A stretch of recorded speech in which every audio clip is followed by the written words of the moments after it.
Hello and welcome back to the channel. I'm Brittany. I'm Stephen. And today we are doing another throwback movie review for you in preparation for John Wick Chapter 3 Parabellum. Today we are going back to John Wick Chapter 2, which doesn't have a fun little tag on it besides the Chapter 2 part, which I don't understand. If you haven't seen our John Wick 1 review, make sure you go check that out. We just put it up the other day. And for John Wick 2, if you haven't seen it or if you just need a quick refresher, John Wick 2 follows the titular character of John Wick, and he is continuing his shenanigans in the world of assassins. Some other players show up, and there are some rules that force him to continue to stay in the game despite him wanting to go back into seclusion, and he has to shoot a lot of people. This is, of course, going to be a spoiler-free review, but we do want to talk about some of the plot aspects. I think that this movie follows the typical beats of an action movie while also expanding on the world that was set up in movie number 1.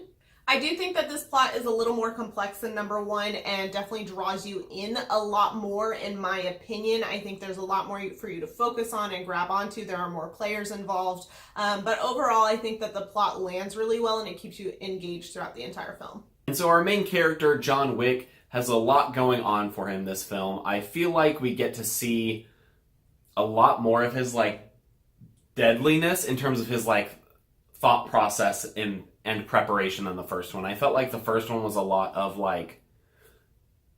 reacting to the things that the boss was throwing at him. And this one, you got to see him exist in this world a little bit more. And I think that was a lot of fun for his character. I really like how his character is kind of a crescendo in this film of him getting angrier and angrier and more frustrated because of all these people trying to take advantage of him and all these players moving around him, and he's just getting frustrated because he just doesn't want to be a part of this, but he keeps getting dragged in for whatever reason. And I think Keanu Reeves continues to do a stellar job with this character. It has the right amount of quiet action hero and angry badass. We also have a new villain in this film, which is Santino D'Antonio, and he is played by Ricardo Scamarcio. I don't know if I'm pronouncing that right, but I think that he was a very interesting villain compared to the first one. He almost is a little similar to the role that Alfie Allen played, where he's a little cowardly. He's kind of a blend of the first two antagonists from the first film, where he is, higher up in the system than our lowerly Alfie Allen from the first one, but he also still has some cowardly aspects to him, just like Alfie Allen's character. I found this performance very convincing. You feel tugged in multiple directions when he's being badass and hard ass, and then also you're gonna get fucked because John Wick's after you. You kind of go back and forth with him quite a lot, which I think added a lot of fun to this plot. You also have the character of Winston, played by Ian McShane. He runs the Continental in New York, and he has kind of an expanded role in this. You see that he actually has a lot more power in this world than people realize. He kind of ran the hotel in the first one, and you knew that that was his zone, but it's clear that he has a lot of weight and pull throughout this world and is rooting for John Wick in this. And I really like his continued relationship with Keanu Reeves' character, and I feel like you can tell they really care for each other and want to support each other while still having to play their own individual roles in this world. We also have a more minor league villain who's more of just a hired hand, which is Ares, played by Ruby Rose. The interesting part of this character is that she is mute, so she does all sign language throughout the film, which I think was a really interesting element to add to this, especially because this is an action film that doesn't do a lot of verbal play, which is different from most action films. Usually you have the smart-ass action, see Die Hard as the ultimate example, and it's very interesting that this film doesn't have that, and so Ruby Rose still gets to have those fun play conversations because she does use sign language to communicate, but it's much more succinct and it's very limited interactions, and she does a lot of nonverbal acting as well, and I found her performance really good in this. I thought she was a good added element to the story. I think an aspect of this film that continues to set it apart from its competitors is the stunt work and the action scenes. Keanu Reeves continues to do almost all of his stunts. I think if you go on the IMDb trivia, there's only like 2 stunts he didn't do, and one of them's falling down like a flight of like 30 stairs. And the other one's getting hit by a car.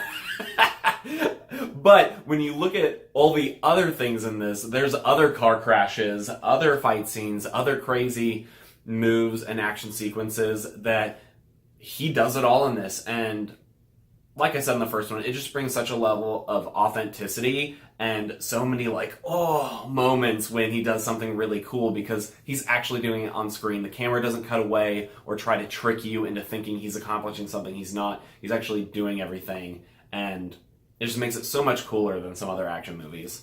Between what Stephen just mentioned about the action sequences and also the further world building that is set up in this film, I honestly think on a rewatch, this is probably my favorite action film to date.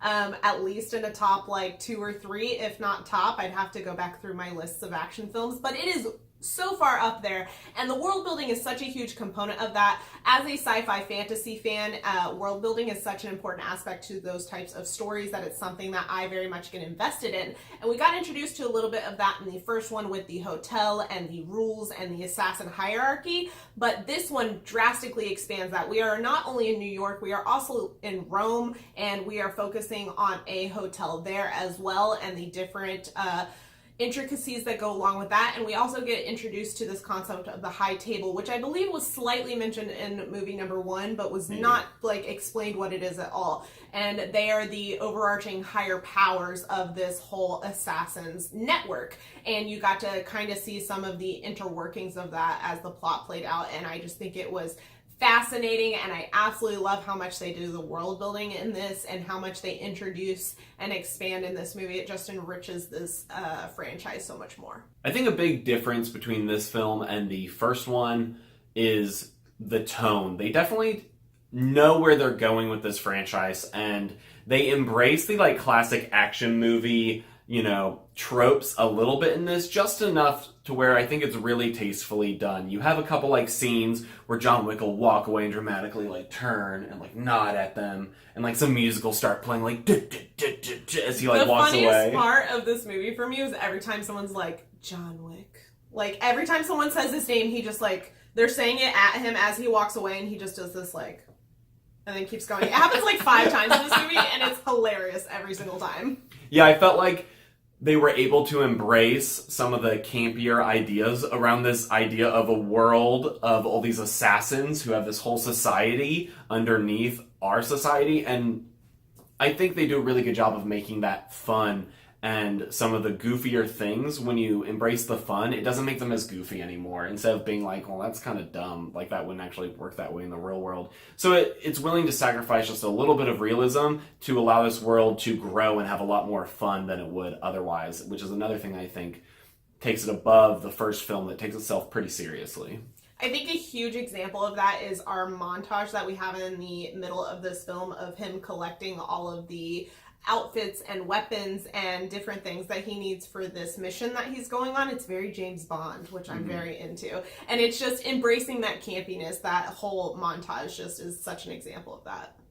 So with all that, we wanted to talk a little bit about our expectations for number 3. I personally think if it continues the trend that these first 2 movies have put in place, that it's going to be pretty excellent. I think they're going to up the action. I think they'll up the world building. At least I really hope so.